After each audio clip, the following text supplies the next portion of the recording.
Wait, hold up a second. This isn't Pokemon. This is a Ni no Kuni review. What the hell's going on here? I mean, come on already. Oh, no, Pikachu. No, This is the child who will save the world.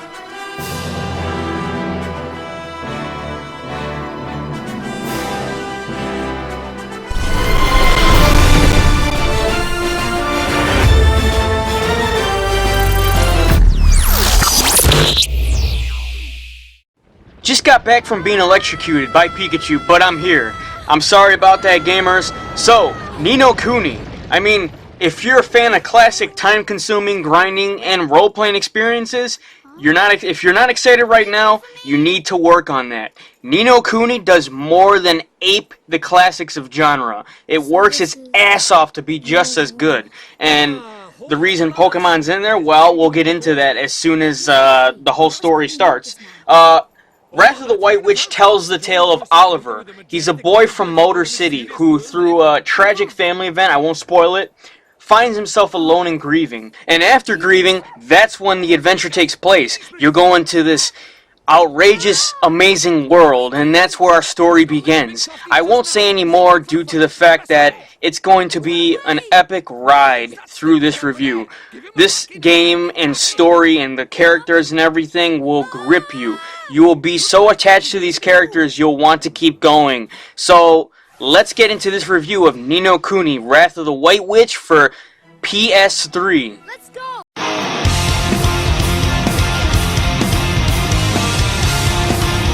So the reason why Pokemon was mentioned in the beginning of this review was because this game is kind of like Pokemon. You catch familiars, you're able to battle them in the beginning, and if you defeat them, you could catch them. Kind of like gotta catch them all, Pokemon. Well, yeah, that's the truth. You catch these familiars and you train them. As they grow level after level, you can evolve them. It's called evolution, kind of like transformation, and that's when Pokemon takes into place. They kind of stole the idea of Pokemon, but I really highly enjoyed it. There's tons of gameplay. I mean, the most useful non-combat spells come in the form of take heart and even give heart skills, which Oliver employs to undo the work of the villainous Dark Jin. Various characters around the world are missing pieces of the heart, lacking qualities such as courage, enthusiasm, and ambition. So think about this. Fortunately, other inhabitants of the world have an absence of such qualities. So Oliver must grab a piece of their access heart and give it to Shader's victims. While there are many important broken-hearted characters, many NPCs also require help. So you'll be going throughout this huge world helping these characters.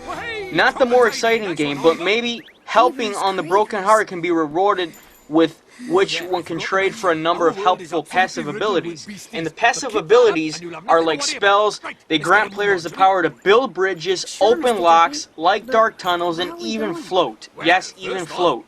Some of them don't have much practical use at all, which kind of sucks, but whatever. While others have specific use that you may not even discover while playing the first time. So, Oliver's Magical Wizard Book, kind of like Harry Potter, is accessible in the main menu. It contains details of all the spells, all the summaries of equipment, lore, even the monsters, and even a heaping of fairy tales if you can get bored. The amount of effort poured into realizing the world of Ni no Kuni is extraordinary, and I think it's really cool. It's a good thing though, because Ni no Kuni is a very nice world to be in, and I'm really having a fun time with it. Of course, in getting to battles in the main draw of Ni no Kuni.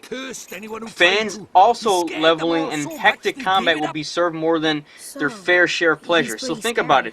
The combat and the battle system kind of works like Final Fantasy / Pokemon, or even any RPG that you've ever played. During the game's plotting opening hours, the system at first looks rather brainless, but eventually opens up to become even tactical for the player, eventually learning how to command the party, initiate skills, and even blocks to weather the powerful boss attacks, and of course, make good use of the familiars. So the familiars are these monsters that you will encounter throughout the worlds, and you have the ability to catch them after you defeat them. And they'll be in your party as you progress throughout the game, and you'll be able to evolve them. That's why Pokemon was mentioned. It's a fun thing, and you'll get the Pokemon feel to it, and it's a lot of fun growing these characters, because when you catch these characters, you start teaching them new moves, new combat skills, everything. And as you watch them evolve, it's even more breathtaking. And that's another fun thing and a huge part of this gameplay. That's why we need to find you a better.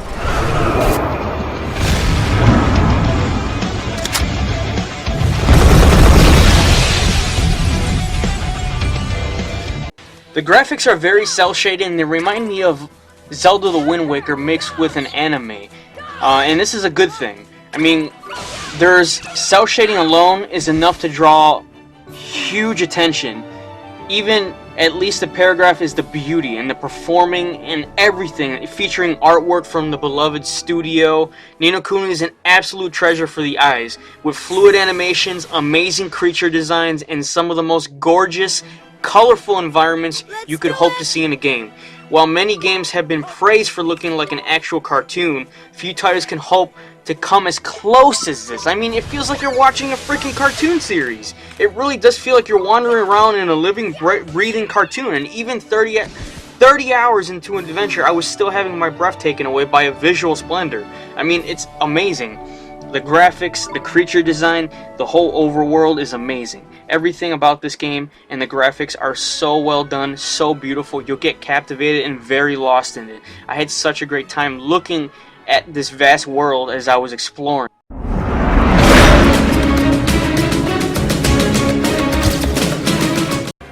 My final thoughts will be a mouthful, so bear with me here, as I forgot to mention one amazing thing.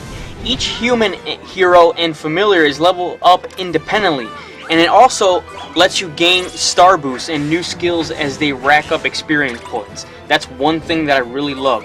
Once familiars reach certain levels, they can be metamorphosed, kind of like evolving, into new and powerful forms. Though they will lose all their experience and begin a new level 1, so it kind of takes away the whole exciting factor of evolving, but wow. I mean, it's amazing. Just the characters you meet, your companion that kind of starts off as a kind of like a teddy bear, and he comes to life. The music could have been more, honestly. I mean, some of the amazing soundtrack was well done, but there were parts where they just repeated themselves. It was kind of a letdown for me, to be honest, but I had such a good time playing this game. You know, even though it has its problems, of course, it's a great game. Wrath of the White Witch is a love letter to the classic Japanese role-playing game, and it draws elements from the best and the brightest of the genre, mimicking everything, like I said, from Pokemon to Final Fantasy, with a knowing wink and small amount of affection, and I really like that. And it takes all these inspirations and blends them in ways entirely unique to itself, and that's a great thing about this game. It's very unique, giving fans of traditional RPGs a modern world, something that's been starved off for a very long time.